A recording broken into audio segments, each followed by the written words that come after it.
when I was about 18 months sober. I'd been through the steps. I actually had a sponsee at that point. I had a service commitment. I got myself off into a place where I wasn't drinking, thought I was helping others, and I had gotten away from the meat of the program, that daily maintenance. I love that quote where Bill says, prayer, meditation, inventory on their own can be of great benefit, but when woven together, build an unshakable foundation for life. And just knowing that this is a daily maintenance program. My sobriety of yesterday may help, but it doesn't keep me sober today.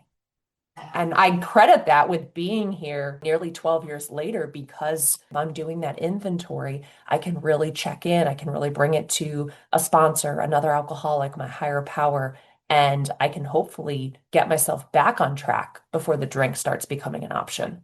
I've heard it through the grapevine. Welcome. It's the AA Grapevine Half-Hour Variety Hour, featuring the collected voices of Alcoholics Anonymous. I'm Don, an alcoholic in Greensboro, North Carolina. And I am Olis, an alcoholic on beautiful Lake Merritt in Oakland, California. Hiya, Olis. Hey, Don. Whew! I have had a time today. Have you? Yeah. Tell me all about it, Don. Well, my wife had appendicitis and had her appendix out this morning. Oh, no. I understand it's very painful. Well, she caught it early. Thank goodness for that. But still, this is like, I've heard this line, if you want to make God laugh, tell him your plans. Yeah. And this was not in the plan. So it was an emergency surgery this morning? Yes. Marilyn. I know. It took me totally by surprise, and you just have to let go of everything. And I mean, this is what life is. This is what life is. The thing is, I found all throughout it, I've been so grateful, because it would be easy to find fault with things that are going on. Yeah. But it was astounding. We had everyone that she has dealt with in the hospital has been just warm, caring people. And really fortunate for that, because that could not be. Yeah. But it certainly has been. The only thing that messed me up is I've got a podcast to do today. This is so interesting. And I think this might come up for people all the time. I don't know anybody that it's not come up for. It came up with you not too long ago. Oh, yeah, when I fell off the ladder and broke my leg. Okay, broke your leg. And then you couldn't walk for, 2 weeks? Yeah, 2 weeks. But how about, like I'm in construction and I'm like, I've been sitting on mud buckets recording this. But the thing that so Marilyn's in the hospital right now. Your wife's in the hospital, right? Mm-hmm.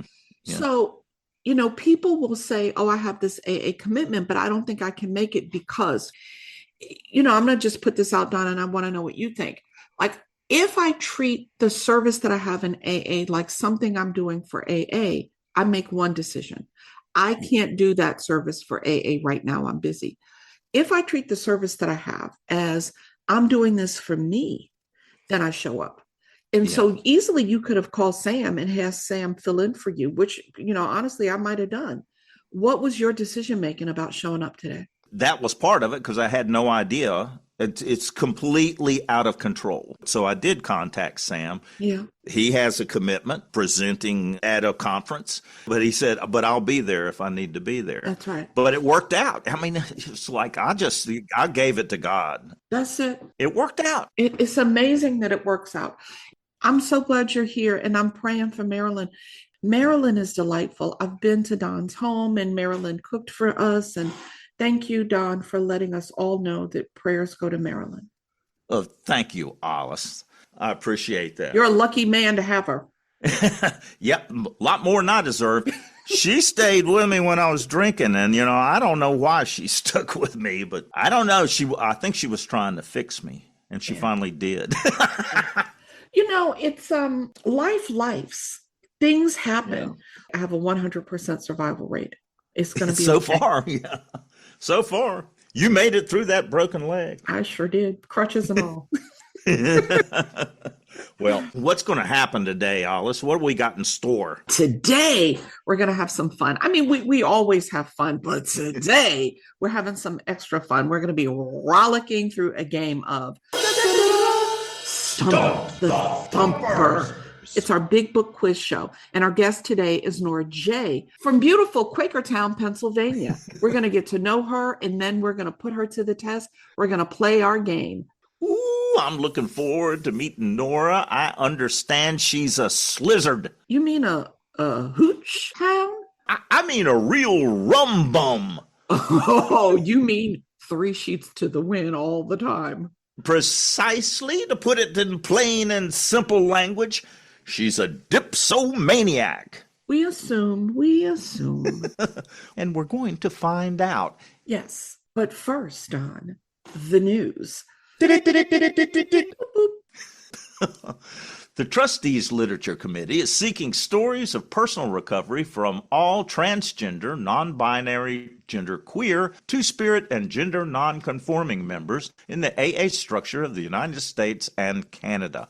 Stories of recovery may include, but are not limited to, experience, strength, and hope, steps, traditions, and concepts, sponsorship and service, experience in AA meetings, safety and belonging through AA principles, sobriety and mental health, social and medical transitioning in sobriety, diversity of gender identity and expression, ethnic, cultural, and geographic backgrounds, diversity of socioeconomic status, atheists and or agnostics, newcomer experiences, diverse abilities, young people and older people in AA. Email submissions or any questions can be sent to pamphletstories@aa.org. Submissions are due March 31st, 2026, so please hurry.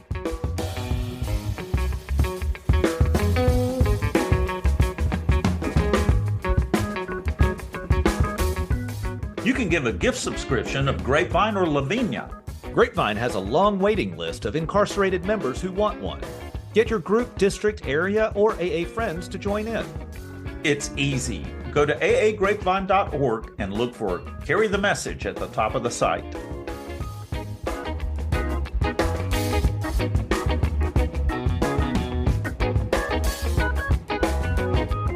Hey everyone, I'm Nora J. I'm an alcoholic. I'm from Quakertown, Pennsylvania. It's a very snowy morning here. My sobriety date is December 26, 2013. So this is my anniversary month. Really excited to be here and speaking. And my home group is the 417 Women's Group. Very small but well-spirited group of women around the corner from my house. And I do have an AA sponsor and the tremendous privilege of sponsoring people in this program. Is 417 a date or an address? It is a reference to page 417. Acceptance is the answer. Nora, why did you come to Alcoholics Anonymous? My last drink was Christmas of 2013, and it was certainly... Wait a minute, Christmas Day? Christmas Day. Wow. Yeah, it was a Christmas to remember, or rather... not quite remembered, but I got a song about that. Want to hear it? Here it goes. What was going on Christmas Day? It had been, a long stream of my drinking progressively getting worse. It had been, those futile attempts to control it, to control your drinking and enjoy it, like the book talks about. Yeah. I have that paragraph bracketed in the different ways we try and control our drinking in my big book from the first time I picked it up. And I just bracketed it and put yes, because that had been my experience. Things getting progressively worse. Taking a trip, not taking a trip. Exactly. Switching what I was drinking. I switched to wine because I thought it was classy and elegant. Yep. Vodka to wine. And pretty soon I'm going from bottles to boxes. And there's nothing classy about drinking a box of wine. Yeah, not only that, it's much more expensive, particularly since I'm a snob. I got to have expensive wine. Of course. That box on the counter, though. Very discerning. Very discerning palate. I'll just rewind real quick because really the beginning of the end for me was when my grandmother had passed away in October of that year. She drank the way I drank, and I remember going to her wake. My uncle suggested doing a round of shots of Fireball. And, self-knowledge, I know I drink too much when I start drinking.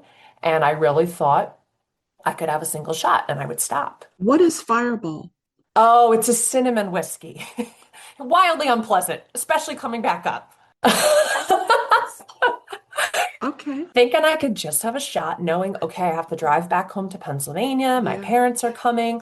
I have every reason not to get drunk. Yeah. Hmm. Mind you, I am Irish of background and we have quite lively wakes. Hmm. And I'm an alcoholic. I take alcohol into me in any form whatsoever. Release the Kraken. Well, Yes. that's the thing about alcoholism that I didn't understand till I came into AA. I never knew if I was going to be able to quit drinking. Had you figured that out before you got to AA? I hadn't. And I think I allowed myself to think because there were times where, for one reason or another, I did stop, like earlier in my progression. And I let myself use that as a reason as maybe why I wasn't an alcoholic. Well, I'm not Hmm. drinking around the clock every single day, Hmm. but somebody said something early on that made me reflect. And I know I'm an alcoholic because when I start, I don't say when I'm going to stop, if I'm going to stop. I can't trust my own thinking. I drink and then I change my mind. That's the disease. That's my illness. Yeah. I want to read the definition of alcoholism in the big book. First, the one on 34. This is the baffling feature of alcoholism as we know it, this utter inability to leave it alone, no matter how great the necessity or the wish. Yeah. But the one that always got me is on 44. If, when you honestly want to, you find you cannot quit entirely, or if, when drinking, you have little control over the amount you take, you're probably alcoholic. And that one I couldn't dodge. Yep. And it's not, I can't quit entirely and I can't control the amount. It's Right. either one Yeah. because I may never want to quit entirely.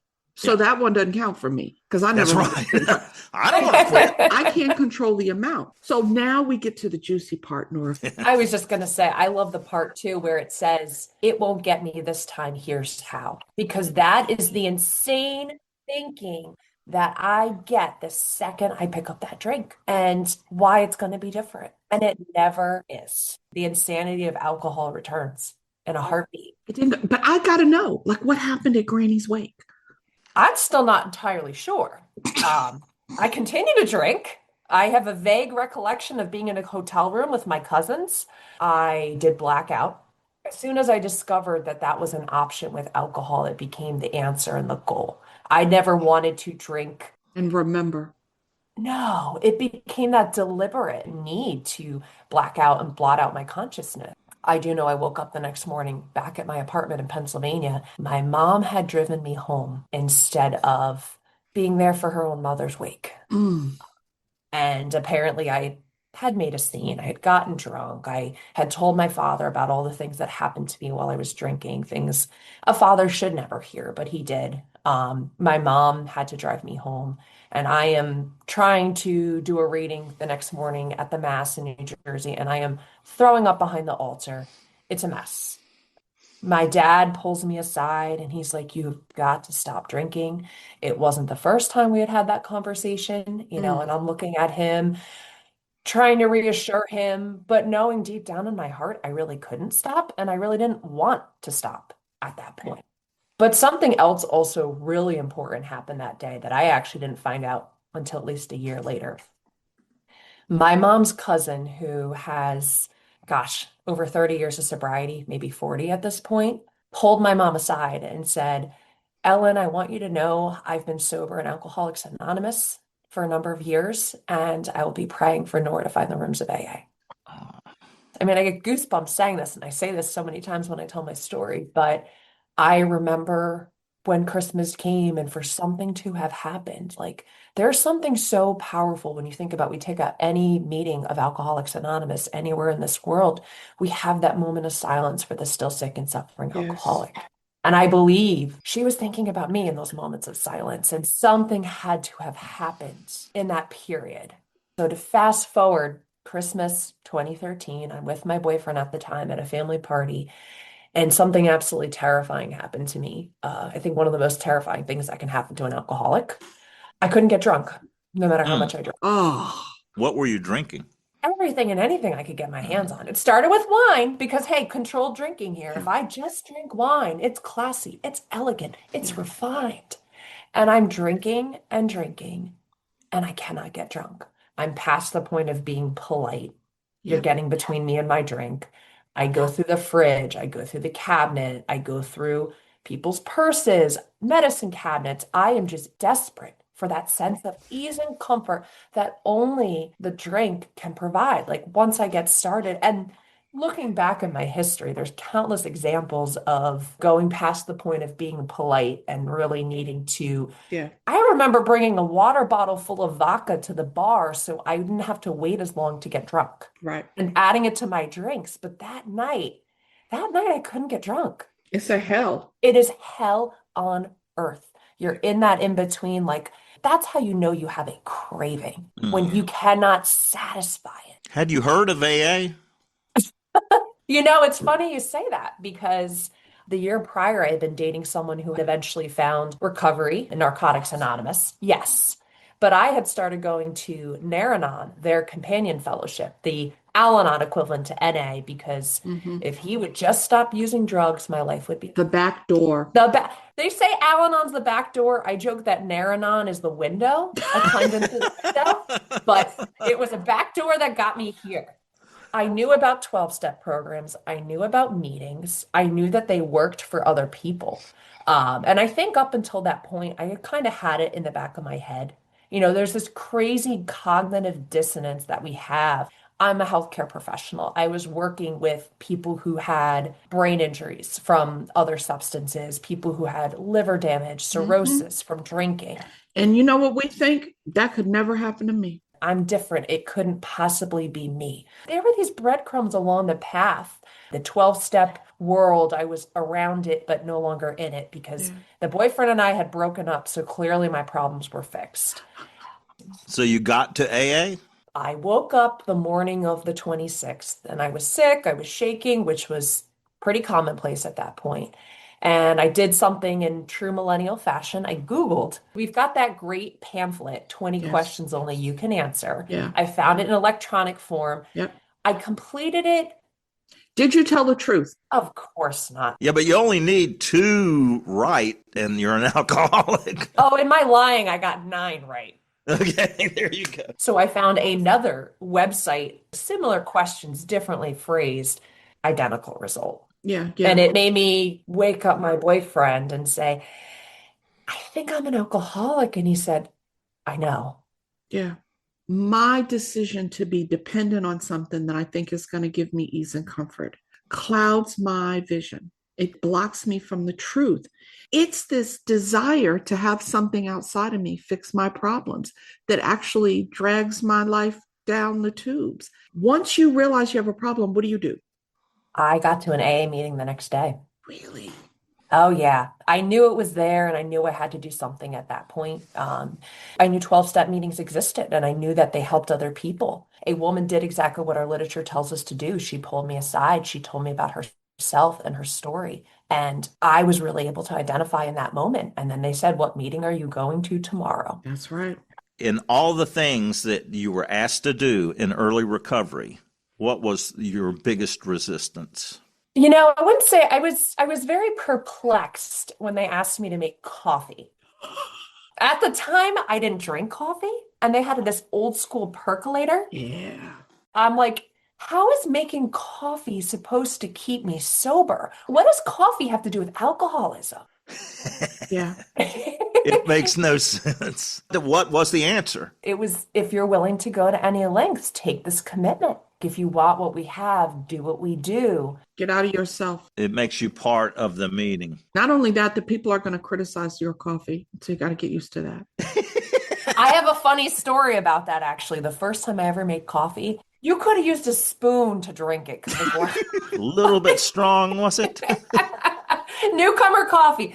My first home group, one of the gentlemen at the meeting happened to be a past Northeast regional trustee. Ah, And I just knew he had some important position in AA, not understanding our service structure. right. And he comes up to me and I'm terrified. And he said, Sweetie, you did a great job. You showed up.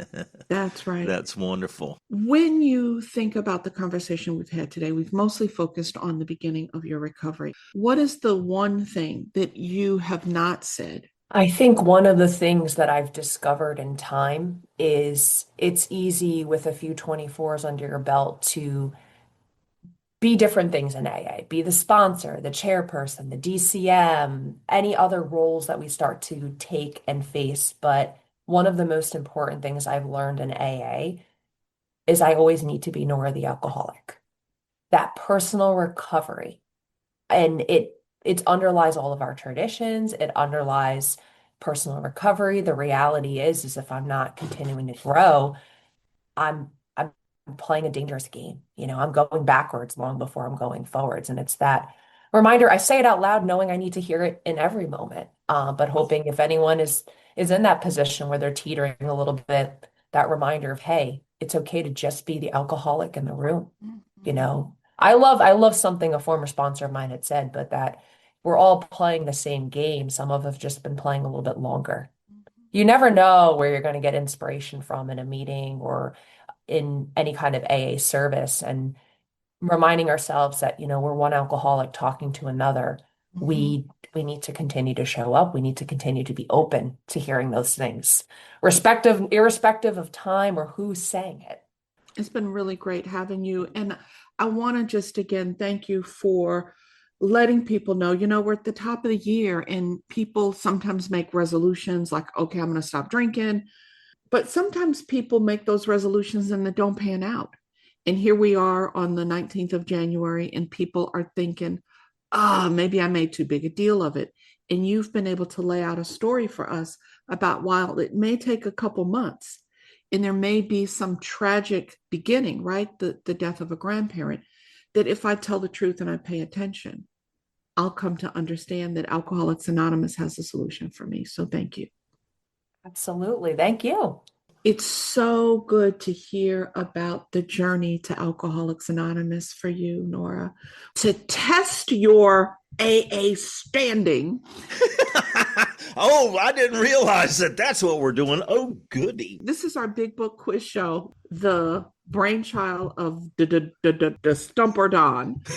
He is our quiz master. So Don, take it away. Okay, it's time to play Stump the Thumpers. That's a big book.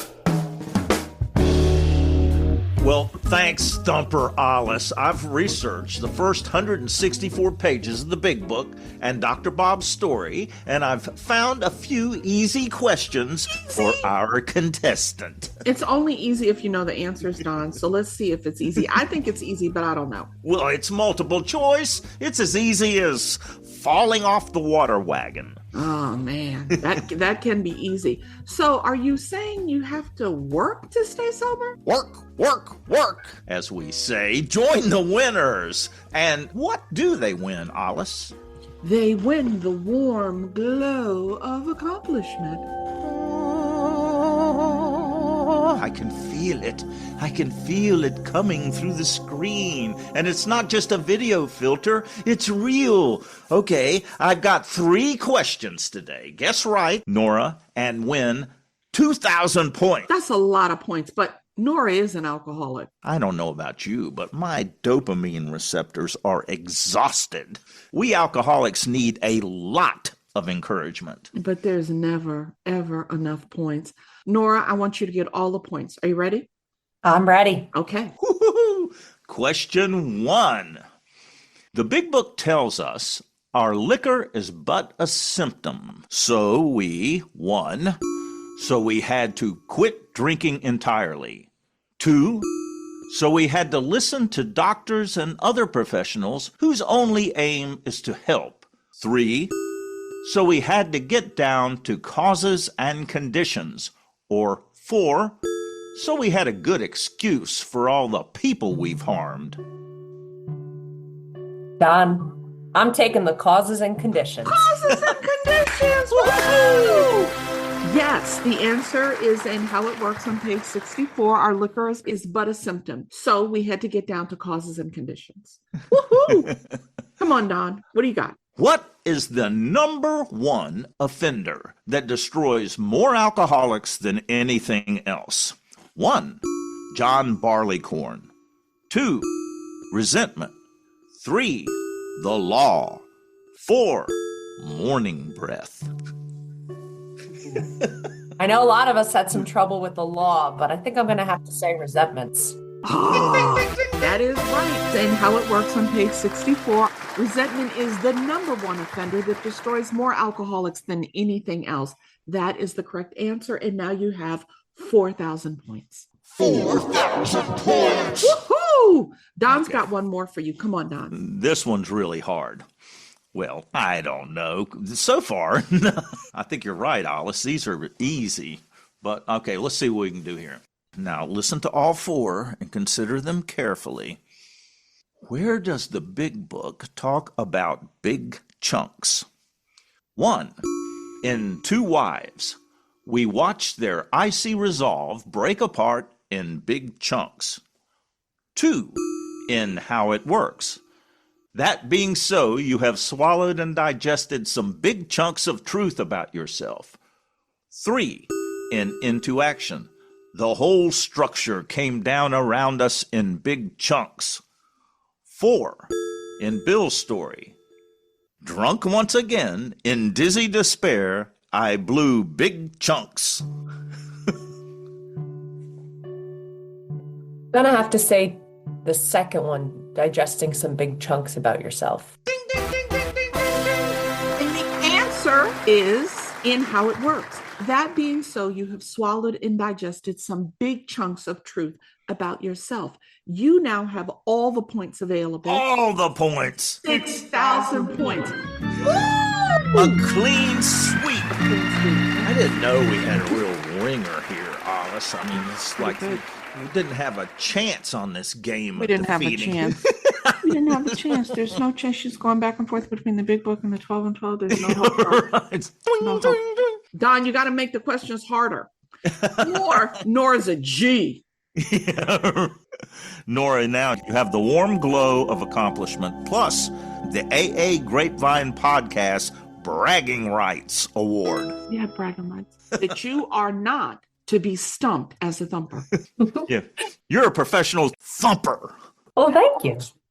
Nora, this has been a blast. Thanks so much for coming on the podcast and sharing with us today. Thank you, Nora. Thank you for having me.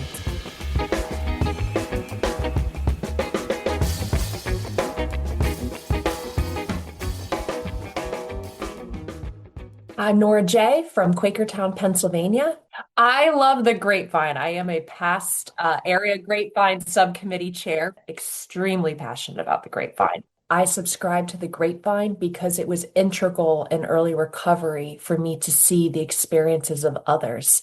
It continues to be a valuable tool for myself, my sponsees, and the newcomer to expand upon our wisdom and the experiences of others. You know, often in AA, I'll say that freedom isn't free. You've got to work to be free. It's a bargain given what you get. But here's the truth. We don't charge for the podcast, but the podcast isn't free to make. While we provide it for free, no charge to you, we have expenses, and we hope that you'll support us by subscribing. Or purchase books and other items at aagrapevine.org/store. That's aagrapevine.org. Subscribe in the app, only $2.99 a month. $3 a month? Come on.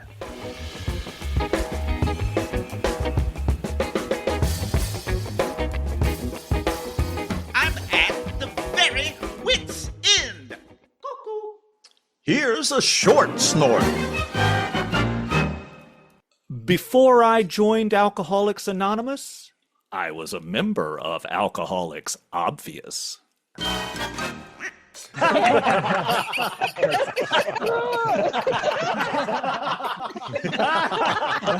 It's really not that funny.